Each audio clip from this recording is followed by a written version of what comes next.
శ్రీ వెంకన్న గారు, వేదికను అలంకరించిన ఉభయ కమ్యూనిస్టు పక్ష నేతలు పెద్దల నారాయణ గారు, పెద్దల రాఘవులు గారు, భారతీయ జనతా పార్టీ అధ్యక్షులు గౌరవనీయులు శ్రీ బండారు దత్తాత్రేయ గారు, వేదికను అలంకరించినటువంటి అఖిలపక్ష నాయకులు, చేనేత ఐక్య పోరాట సమితి నాయకులు, కార్యక్రమంలో పాల్గొంటున్నటువంటి వివిధ జిల్లాల నుంచి విచ్చేసినటువంటి చేనేత కార్మిక సోదర సోదరిమణులకు, పాత్రికేయ మిత్రులకు అందరికీ నా నమస్కారం. అన్నిటికన్నా ముందు ఇది కూడా వాళ్ళ కాంగ్రెస్ వాళ్ళు మోబిలైజర్ అయింది.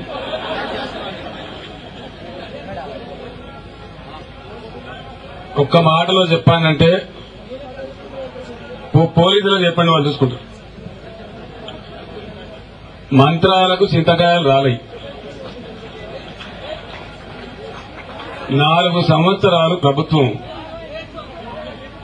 చావుల మీద కూడా, బతుకుల సంగతి పక్కన, చచ్చిపోయే వాళ్ళ గురించి కూడా కనీస స్పృహ లేకుండా నిష్క్రియాపరచంగా వ్యవహరించి ఈరోజు ఇంకో 4 నెలలైతే ఇంటికి పోతామనే టైంలో చేనేత కార్మికుల ఐక్య సమితి ఉద్యమానికి పిలిపించి పెద్ద ఎత్తున హైదరాబాద్కు వస్తుంటే వీళ్ళలో వీళ్ళకి ఒక స్ప్లిట్ తీసుకొచ్చి హడావుడిగా ఆదరాబదరగా కొంతమందిని గ్యాదర్ చేసి అక్కడ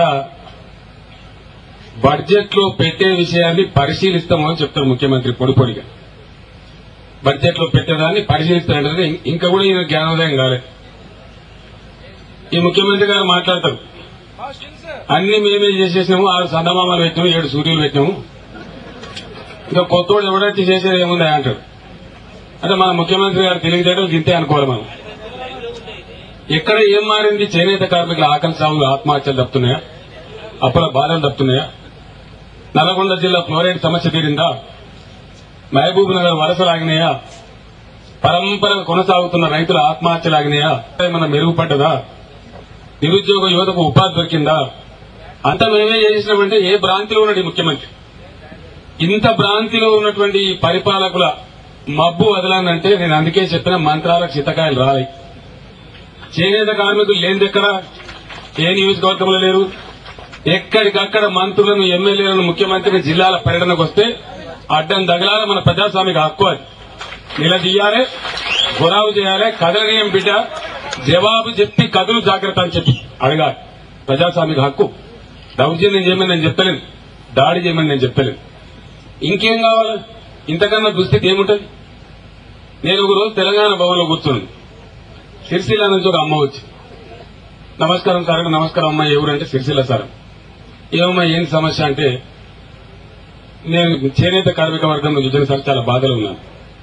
ఏమైంది? ఇబ్బంది ఉందా? ఖర్చులకు లేదా? పూట గడవడం లేదా అంటే, బీడీలు చేసుకొని బతుకుతున్న సార్, ఇప్పుడు తినడానికి ఇబ్బంది లేదు, కానీ ఒక 34,000 నేను అప్పు తెచ్చుకున్నాను, వడ్డీ చక్రవడ్డీ అంతా కలిసి ఇప్పుడు 50,000 అయింది.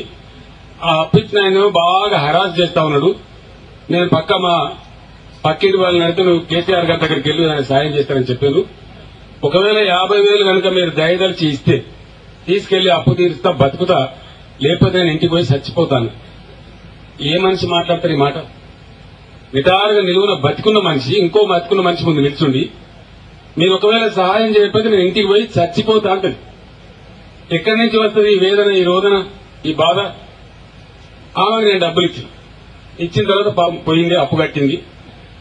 ఎక్కడి నుంచి తెచ్చిన ఉన్న పరంగా ఇంత డబ్బుని అనుమాన పడతారని చెప్పి నా పేరు చెప్పింది.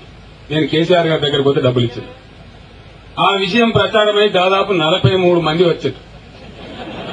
43 మంది వస్తే నేను 21 లక్షల రూపాయలు ఇచ్చిన పార్టీ అకౌంట్ నుంచి చెక్కుల ద్వారా ఇచ్చిన. ఇస్తే సమస్య తీరదు.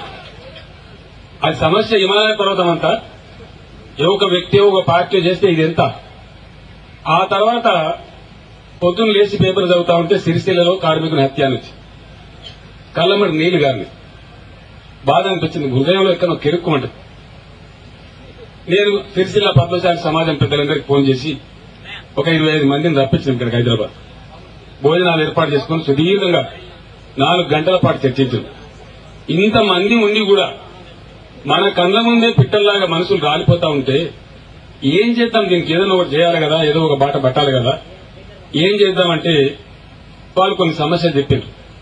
అవి మౌలికంగా అసలు చూడాల్సినటువంటి సమస్య, ఇంటిగ్రేటెడ్ గా ఆలోచించి అర్థం చేసుకోవాల్సిన సమస్య.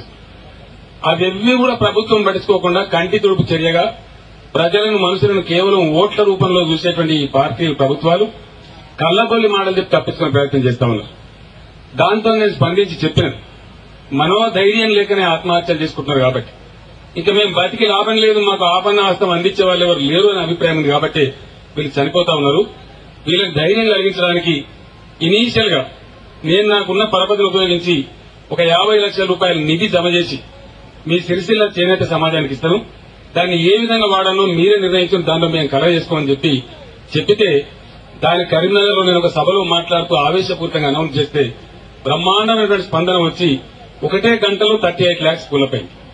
మిగతా 12 lakhs నేను పార్టీ నుంచి డబ్బిచ్చి సిరిసిల్లకు పోయి ఆ డబ్బును అక్కడ వాళ్ళకి అప్పచెప్పి రావడం జరిగింది. అయినా కూడా వాళ్ళకి ధైర్యం సరిపోతలేదు. నేను చెప్పిన ఇంతవరకే కాదు, ఇంకా చాలా పెద్ద పెద్ద ఫౌండేషన్స్ ఉన్నాయి, సత్యం వాళ్ళ ఫౌండేషన్ ఉంది, ఇంకా చాలా పెద్దవాళ్ళు ఉన్నారు. వాళ్ళతో మాట్లాడి నేను ఇంకో 2-3 crores పూలప్ చేసి ఇస్తాను, ఈ చావులు మాత్రం ఆపండి దయచేసి అని చెప్పడం జరిగింది. కానీ ఆ పరంపర ఆగుతలేదు, దానికి మూలాలు వేరే ఉంది. చాలా మంది తెలియక ఇది ఆకలి చావులు అనుకుంటున్నారు. ఆ ఆకలి చావులు పాక్షికం మాత్రమే, వాస్తవానికి ఆకలి చావులు కావు, అప్పుల చావులు. వాళ్ళు తీసుకున్న చిన్న చిన్న అప్పులు 20,000 తీసుకుంటే 40,000 అయింది, కట్టే పరిస్థితి లేదు. వాళ్ళు పెట్టే హింసను వీళ్ళు భరించే పరిస్థితి లేదు. ఈ రకంగా ఒకనాడు ఇంతకుముందు మిత్రులు మా రమణ గారు చెప్పినట్టు అగ్గిపెట్టెలు ఒదిగిపోయే చీరను వేసి సిరిసిల్ల ప్రాంతానికి చేనేత వర్గానికి ఒక గొప్ప కీర్తి ఇచ్చినటువంటి పరంధాములు గారు పుట్టినటువంటి వృత్తి, ఈ వృత్తి ఒకప్పుడు గౌరవంగా సమాజంలో బతికినటువంటి వాళ్ళు ఈరోజు చనిపోయారు.